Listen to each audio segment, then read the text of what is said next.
Alright, so we got a reported water leak here with the CPVC pipes. It had a pinhole where it broke. Let's just cut that out. Let's see. So yeah, that was the, let's see, the little, kind of hard to see what the hole was, but definitely was there. You can cut that piece out.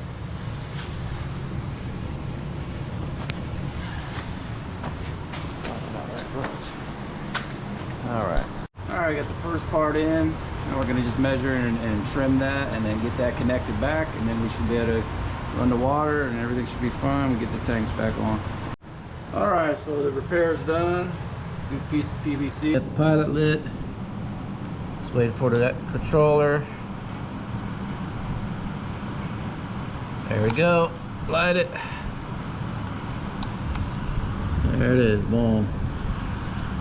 Alright, we're going to light the other tank too because it was out. So we're going to fix that one as well and get it relit. Alright, there's the pilot. Boom. Alright, just wait for it to clear.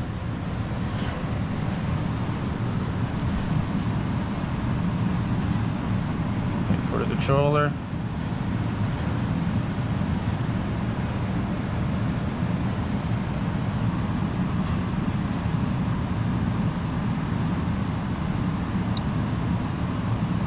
There we go. Go ahead and turn it on.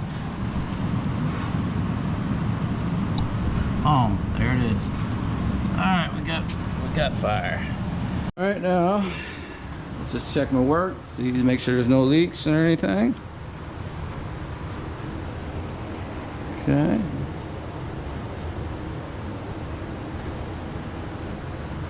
All looks good, it's nice and solid.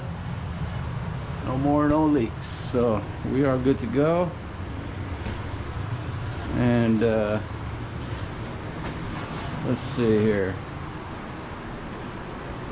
So this would be the hot water coming from the tank flowing, so we know the flow is there from the hot water. Got some air in it though. Yeah, let's get that air out of there. That's the last step we really want to do when you turn the tank off, is get that air out. And we'll even do that over here. Just give it a little. Make sure that air's out. There we go. Drums of the night,